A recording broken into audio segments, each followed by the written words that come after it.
What we have here today are two homegrown electric SUVs. This is the Mahindra XEV 9e and this is the all-new Tata Harrier EV. Now both of them are priced at around 30 lakh rupees. Both are loaded to the gills with features and tech, and both of them have a claim range of over 600 kilometers on a single charge. Question is, which one's better?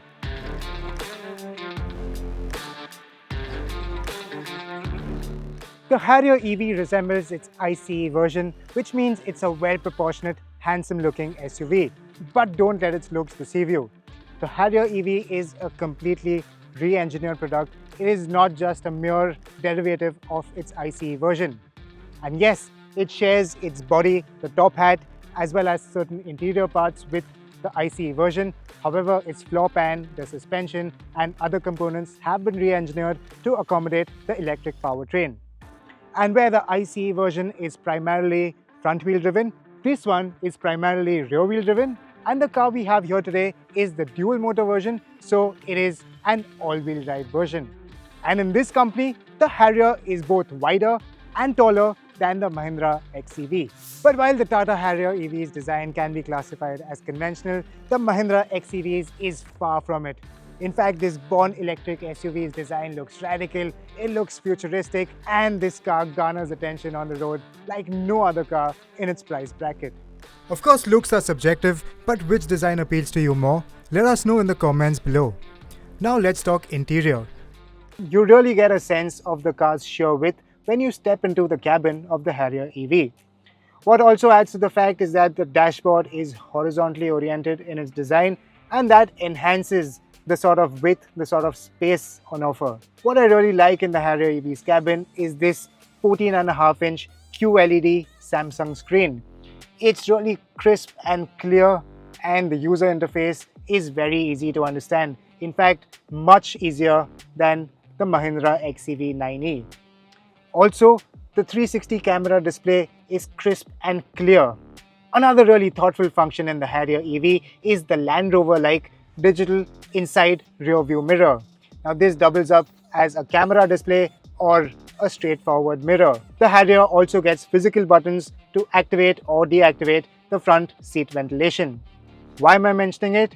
You'll know in just a bit. But Tata Motors has still not sorted some of the known Harrier ergonomic issues. As an example, to place your phone in the wireless pad, it's still a bit of a struggle, and 6-footers will still find their knees fouling against the thick center console. What I also don't like about the Harrier EV's front seat is that thigh support is a bit lacking, so on long drives this seat won't be as comfortable as the Mahindra XEVs. From the front, let's move to the rear. What I really like about the Tata Harrier EV is that you get a completely flat floor, and despite this being an EV, you're not seated in a knees up position. As you can see, space is plenty. You have ample knee room, you have ample headroom, and to liberate even more room for the rear seat passenger, you can move the front seat forward electrically and free up more space. What's more is that you get these nice winged cushions that protect your head from being tossed around when the driver is getting a bit enthusiastic. What I don't like, however, is the fact that the lumbar is a bit excessive and the seat base is a bit short, so that thigh support is a bit lacking. Time to see what the XEV's cabin is like. The XEV's bright upholstery really enhances the sense of space and the sense of premiumness inside this cabin. What first catches your attention is the 3-screen layout, and while we thought it'll be a bit of a gimmick initially, however, users are loving this third screen out here. Personally, I preferred the Mahindra XEV's front seats to the Harriers because they are a bit more supportive and a bit more accommodating and a bit more comfortable. However, not everything is perfect in the XEV. For starters, the front seats do get a ventilated seat function. However, you have to go through the touchscreen menus and find that function, which is rather inconvenient.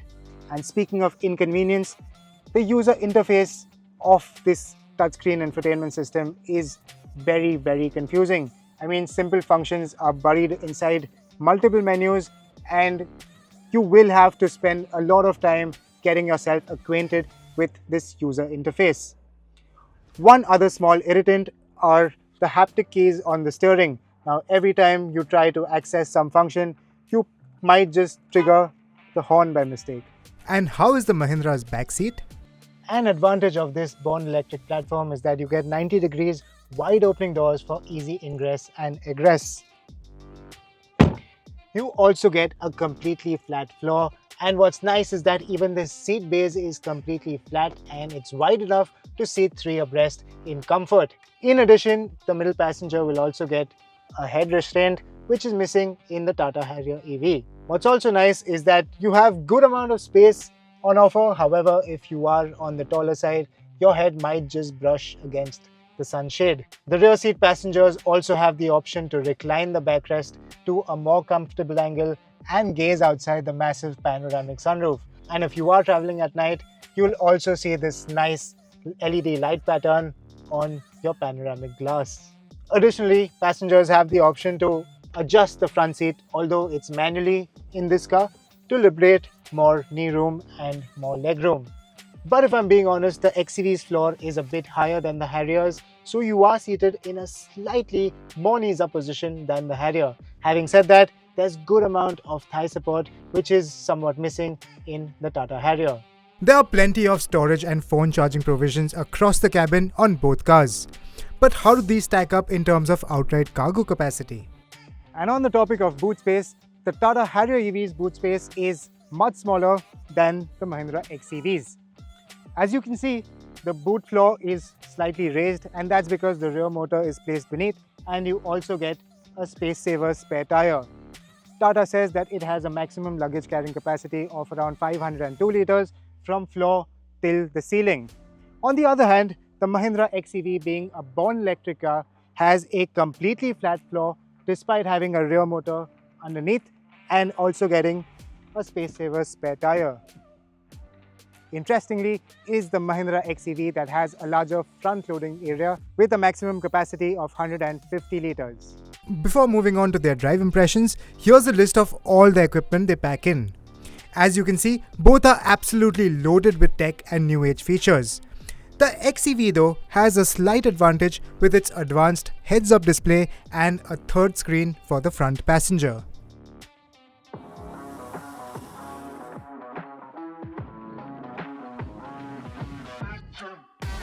As mentioned earlier, for this comparison, we've got the dual motor version of the Tata Harrier EV, which makes a combined 313 horsepower and a whopping 504 Newton meters of torque. Now, while these numbers are impressive, do keep in mind that the Harrier is a heavyweight and it tips the scales at over 2.3 tons.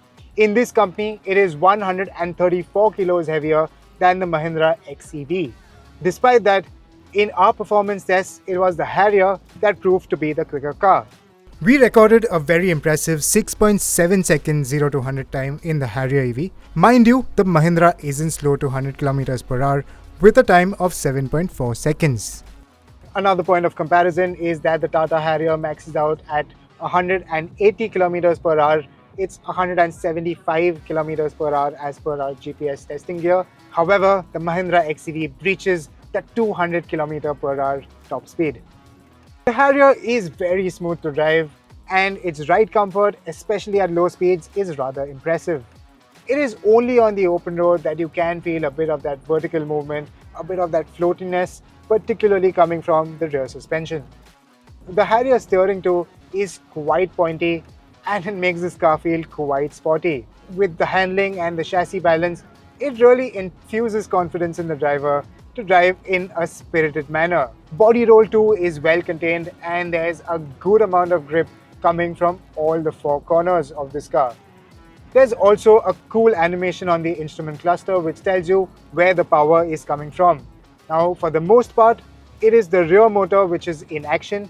However, demand for a quick power surge, or when you are cornering and the car detects wheel slippage, it is only then that the front motor kicks in and pulls you forward. So, in normal driving conditions, this all-wheel drive version will perform as a rear-wheel drive in order to boost efficiency. We've also put both the cars through a real-world range test, and what's interesting to note is that the Harrier is a bit more efficient in the city in terms of kilometers per kilowatt hour. However, out on the open road, on the highway, it was the Mahindra XEV that proved to be more efficient. As far as range is concerned, neither of the two EVs come close to their claimed range figures. However, it is the XEV90 that fares better than the all-wheel drive Tata Harrier EV. Also, we tested their regenerative braking, and the Harrier's regenerative braking is a bit stronger than the Mahindra XEVs in all the modes, in level 1, level 2 and level 3. whether the stronger deceleration results in more energy recovery, thus helping the Harrier's city efficiency, that is a study for another day. And no, before you ask, the Harrier will not come to a complete halt using just regenerative braking without you pressing the brake pedal. With that, let's discuss how the XEV90 feels from behind the wheel.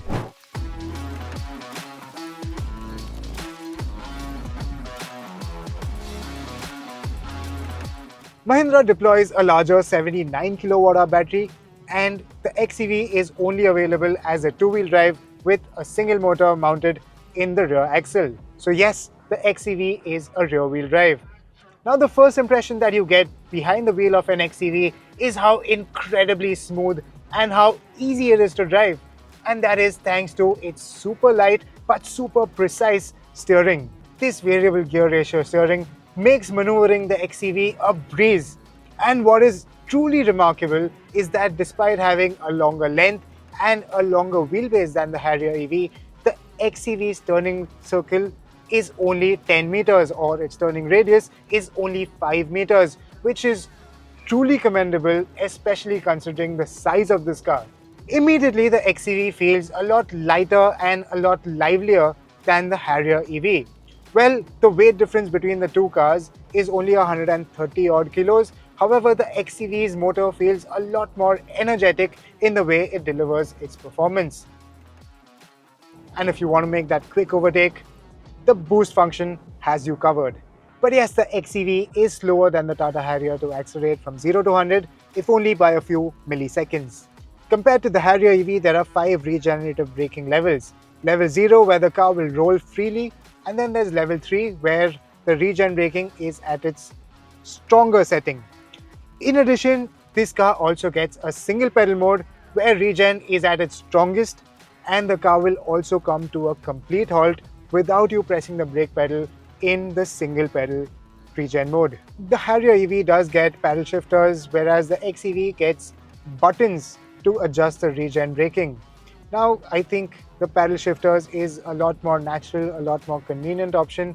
These buttons just take some time to get used to. And while both these EVs use multi-link rear suspensions, it is the XEV that gets semi-adaptive dampers, which are linked to the drive mode. So in the everyday and in the range setting, the dampers are on the slightly softer side, whereas in the race mode, it does firm things up, it gives you better body control, and the car does feel sharper and sportier to drive, especially while taking those bends. And the XEV's handling is surprisingly confident for such a tall car. Now don't get me wrong, it doesn't feel as sporty as the Harrier. However, its steering does make you feel a lot more confident, and this car feels a lot nimbler, and it nicely shrinks itself around you while taking those corners. The Mahindra's brake pedal inspires more confidence while slowing down.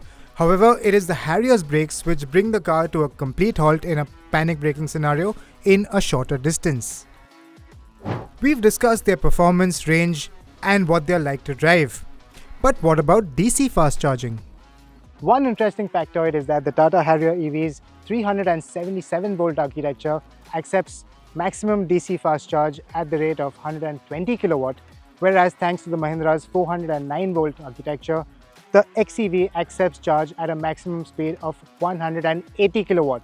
What that means is, despite having the larger battery pack, if you've plugged in a 150 kilowatt charger to both of these cars, it is the XEV's battery that will charge quicker. Now would be a good time to mention neither manufacturer provides an AC wall box charger. Instead, buyers may opt for an AC charger at an additional cost. And while on the topic, let's look at their ex-showroom prices. The Tata Harrier EV checks most boxes: style, technology, comfort, and performance. That said, Tata deserves credit for pricing the Harrier EV aggressively, placing it below the XEV90, which makes it a value proposition. But where the Harrier EV is a well-rounded option, the Mahindra XEV90 feels like a segment redefining EV. big on road presence and even bigger on tech. The XEV 9e's real-world range is healthier, which is something owners will appreciate. Further, it is smoother, easier to drive, and it delivers a truly world-class drive experience. Yes, it is pricier than the Tata, but for the sheer emotional appeal it exerts, you will be more than tempted to pay the premium it commands.